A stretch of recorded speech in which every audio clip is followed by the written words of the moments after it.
अब पूछिए बाबा बागेश्वर से, वो क्या करेगा? अनुरुद्धाचार्य से पूछिए। अच्छा, वो गेहूं खिला के गाय का गोबर खा के बच्चा पैदा करेगा? है यार, वो बच्चा पैदा करने की मशीन है वो। क्या समझाते हैं ये लोग? देखिए, भगवा त्याग तपस्या, अरे सुन तो लीजिए ना, जो भगवा त्याग तपस्या बलिदान क्षमा परोपकार के लिए जाना जाता है, उस भगवे को ये कलंकित करने वाले लोग हैं। इन्होंने नफरत, हिंसा, बदजुबानी से, ये नफरती लोग हैं, ये गोरे अंग्रेजों के डीएनए वाले लोग हैं, जिनके पुरखे गोरे अंग्रेजों के डिवाइड एंड रूल पर काम करते थे। आज वो फिर ऐसे देश में फूट डालो, शासन करो और देश को लूट डालो और देश छोड़कर भाग डालो। माननी चाहिए प्रधानमंत्री को। प्रधानमंत्री जी, आपको ये बयान मवालियों की भाषा, टपोरियों की भाषा बोलते, कभी ओडीडी, कभी किसी को कुछ कह दिए, महिलाओं को जर्सी गाय कह देते, कभी बछड़ा कह देते, किसी को कुछ कह देते, मंगलसूत्र छीन लेगा, भैंस छीन लेगा। मोदी जी जसोदा बहन का मंगलसूत्र नहीं बचा पाया मोदी से। अरे फिर 40 से 45 हजार लड़कियां गुजरात से गायब है, मोदी जी उनको नहीं बचा पाए। फिर वही वाली बात, अरे भाई पुलिस की रिपोर्ट आप हमको बता दो कि कौन सी लड़कियां कहाँ गायब थी इतने दिनों से और कैसे आई। मिथुन चक्रवर्ती का डायलॉग तो सुना होगा ना आपने, जो उन्होंने कहा है उनके ऊपर एफआईआर हो गई भड़काऊ भाषण को लेकर। काली अमी कोबरा, तो कोबरा का काम रिहाइश में कहाँ है? और सबसे बड़ी दुर्भाग्य की बात है, जो देश का गृह मंत्री, जिस गृह मंत्रालय के अंतर्गत देश में कानून व्यवस्था और संविधान के पालन करने का पूरी पावर है, वो आदमी के सामने बैठकर और टुकटुकी लगा के देख रहा था, पता नहीं कौन सा दूरबीन लगाया हुआ था, कान में ईयरफोन लगाया था और हंस रहे थे। सोचिए, ऐसे मैं वही चीज कह रहा हूँ कि ये नफरती लोग हैं, ये गोरे अंग्रेजों के डीएनए वाले लोग हैं, जिनके पुरखे गोरे अंग्रेजों के डिवाइड एंड रूल पर काम करते थे। आज वो फिर ऐसे देश में फूट डालो, शासन करो और देश को लूट डालो और देश छोड़कर भाग डालो। को तोड़ेगा, हम तो उनकी धरती में दफना देंगे, धरती में ही दफना देंगे उनको, उनकी धरती में। देखिए, सभी लोग इसी धरती में दफन होना है। जो भारत के हैं वो भारत की मिट्टी में ही दफन होंगे, कोई कहीं नहीं जाएगा। लेकिन सबसे बड़ा बात है कि ये जानबूझकर जो बयान दिए लाए जा रहे, क्यों? आप समझिए, आपने कभी नहीं कहा कि जो प्रधानमंत्री जी कहते हैं भाइयों बहनों मित्रों, ऐसा नहीं हो सकता, जिस देश का रुपया गिरता है उस देश के प्रधानमंत्री का चरित्र गिरता है। तो जाके पूछिए प्रधानमंत्री जी, आपका चरित्र गिर गया? जो प्रधानमंत्री जी कहते थे भाइयों बहनों, अरे सुनिए रे, अरे भाई सुनने रहे, अरे चुप पहले। सरहदों की सुरक्षा का गारंटी किसकी है? केंद्र सरकार की जिम्मे है। देश का गृह मंत्री, रक्षा मंत्री जवाब देगा कि नहीं देगा? कि चुनाव आएगा तो बांग्लादेश ही घुस गया। अरे झारखंड और महाराष्ट्र कोई बांग्लादेश का सीमा है?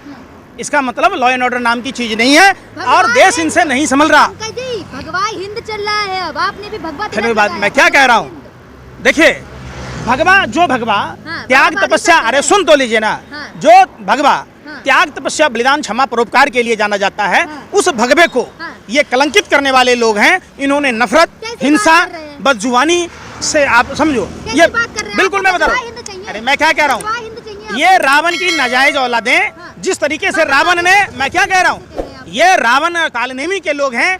जिस तरीके से रावण ने भगवा पहनकर माँ सीता का अपहरण किया, ये लोग भगवा पहनकर भगवा को, अरे काय का बाबा बागेश्वर 14 बच्चे पैदा करना चाहिए हिंदुओं को, है 14 बच्चे पैदा करना चाहिए। बच्चा पैदा करने की मशीन है क्या वो? कहाँ से पैदा कर लेगा हिंदुओं को? अरे भाई, अब पूछिए बाबा बागेश्वर से, वो क्या करेगा? अनुरुद्धाचार्य से पूछिए। अच्छा, वो गेहूं खिला के गाय का गोबर खा के बच्चा पैदा करेगा? है यार, वो बच्चा पैदा करने की मशीन है वो। क्या समझाते हैं ये लोग? आप गजवा हिंद चाहते हैं बाबा बागेश्वर, सुन नहीं रहे। फिर वही बात, गजवा हिंद की बात करें तो हम भगवा हिंद। मैं कोई हिंद की बात नहीं करता, मैं राष्ट्र हिंद की बात करता है। हिंद राष्ट्र हमारा राष्ट्र है, उस राष्ट्र की बात करता, और वो राष्ट्र तभी समुन्नत होगा जब ये फर्जी धर्मगुरुओं पर, देखिए, अरे भाई, हिंदू ना सोया था ना मुसलमान सोया था, सब लोग जगे थे, जगे हैं, जगे रहेंगे। चूंकि सबको पता है कि ये देश फिर से भगत सिंह मांग रहा है, ये देश फिर से सुखदेव राजगुरु मांग रहा है, और ये चंद मुट्ठी भर लोग फिर से देश को बर्बाद कर रहे हैं। इन लोगों से बच के रहना होगा। 28 साल का जब था तब मेरा रिकॉर्ड देखो, अभिनेता अब हूँ मैं। देखिए, वो 28 साल के ना 58 साल के हो जाएं, वो अपने बेटा के ऊपर से केस माफ कराने के चक्कर में है। वो दादा साहब फाल्के पुरस्कार उनको मिल गया। अब उनकी मंशा है कि हमें लोकसभा और राज्यसभा में भेज दिया जाए, इसलिए वो नफरती बयान बन रहे हैं। जो भी करना पड़ जाए, चाहे कुछ भी करना पड़ जाए, जीतने के लिए हटा देंगे ममता। देखिए, ये उनका सपना ही रहे। बंगाल में ममता बनर्जी की सरकार 26 में फिर से आएगी, ये चाहे सर धरती पर अब पाँव ऊपर कर कुछ लें। भी कर जाए, कुछ भी करना पड़ जाए का क्या मतलब है? कुछ भी मतलब हिंसा कराना, हाँ। नफरती बयान बोलना, वहाँ दंगे कराना, ये इनकी जो सिलेबस का हिस्सा है वो उस पर काम मतलब करेंगे। ममता बनर्जी को सतर्क हो जाना चाहिए अब। देखिए निश्चित तौर पर हाँ। देश की तमाम पार्टियों को हाँ। सतर्क होकर रहना चाहिए। हाँ। ये नफरती लोग हैं, हाँ। नफरती एजेंडा चलाते हैं, हाँ। ये देश को कमजोर करने वाले बेटियां छीन वर्ग। लेने की जैसे बयान दे रहे हैं। कौन बेटी छीनेगा बताओ? हाँ, कांग्रेस छीनेगी। अच्छा प्रधानमंत्री जी से आप पूछते, प्रधानमंत्री जी हाँ। जिस महिला का आपने अपहरण कराया था वो प्रदीप शर्मा का क्या हुआ और उस लड़की का क्या हुआ? हाँ। उस लड़की को किसने छीना? हाँ। आज तक हमको नहीं पता चला कि वो लड़की कहाँ है। कपिल मिश्रा को तो आप पार्टी में चुनाव लड़ा दिए, कपिल मिश्रा के पास सीडी था, सब कुछ था। अगर नहीं था तो कपिल मिश्रा पर कार्रवाई क्यों नहीं हुई? हाँ। आपने बेटियां छीनी ना। हाँ। आपने बीएचयू के छात्रा के साथ जब गैंगरेप हुआ, रेप के जो आरोपी थे वो भाजपा आईटी सेल के लोग थे, आपने वहाँ बेटियां छीनी। आपने फर्रुखाबाद में बेटियां छीनी, आपने कन्नौज में बेटियां छीनी, आपने चित्रकूट में बेटियां छीनी, आपने उत्तराखंड में अंकिता भंडारी को छीना, आपने देश के जो पहलवान बेटियां था उन बेटियों के साथ किया। आपके दिल्ली में ही जब 31 दिसंबर को भाजपा का नेता नए साल के जश्न में डूबा था, 16 किलोमीटर लड़की को घसीटा, वो लड़की को छीना। जिस तरीके से जनता कहती है मोदी ही चाहिए, मोदी ही।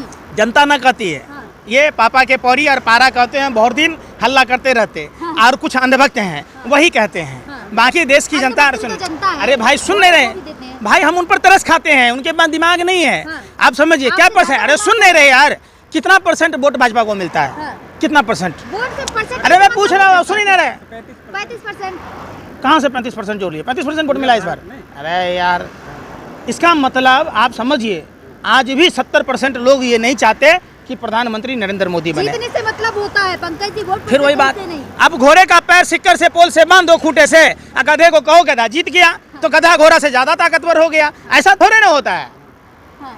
ऐसा नहीं होता ना। हाँ। घोड़ा तो घोड़ा ही रहेगा, गधा तो गधा ही रहेगा। अरे बीजेपी को है, वोट फिर नहीं देंगे तो बेटियां भी छीन लेंगे ना। कौन छीनेगा?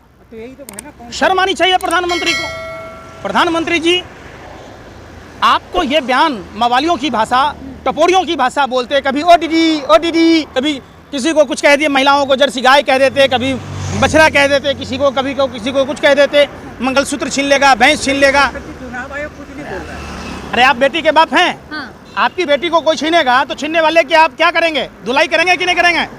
ये देश का नामर्दों का है, रंडवों का है। ये देश गृहस्थ जीवन में जीने वाले मर्दों का है। अगर माँ बहन बेटियों पर मान सम्मान की बात आएगी तो सर कटाना और काटना दोनों जानता है। तभी तो बचा रहे ना मोदी यार जी। कौन मोदी जी कौन बचाता है? मोदी जी जो 14 बहन का मंगलसूत्र नहीं बचा पाया, मोदी से अरे फिर 40 से 45 हजार लड़कियां गुजरात से गायब हैं, मोदी जी उनको नहीं बचा पाए। अरे फिर वही वाली बात, पुलिस की रिपोर्ट है ना। अरे भाई पुलिस की रिपोर्ट आप हमको बता दो कि कौन सी लड़कियां कहाँ गायब थी इतने दिनों से और कैसे आई। ये बेतुका सवाल है। अरे भाई कोई रिपोर्ट नहीं थी, सुन लो हकीकत क्या है। आज भी हकीकत है, लड़कियां गायब हैं और आपको नहीं पता। आज उस जो आर्टिकेट लड़की थी जिसका अगवा प्रधानमंत्री जी ने कराया था, जो कपिल मिश्रा आरोप लगा, अरे सुनो भाई, उस लड़की का पता है तुम्हें? अरे उस लड़की का अरे आरोप, फिर वही बात। तो प्रदीप शर्मा आईएएस का क्या हुआ? संजय भट्ट का क्या हुआ? आप फिर वही बात, क्यों है जेल में? क्यों है जेल में? अरे भाई आप कपिल मिश्रा से इतना डर गए, आप कपिल मिश्रा पर कार्रवाई करते मानहानि का। अगर ऐसा नहीं है, वास्तविकता नहीं है यार, सुन ही नहीं रहे। प्रधानमंत्री देश का प्रधानमंत्री है ना भाई, लड़की का अपहरण करता तो है नहीं।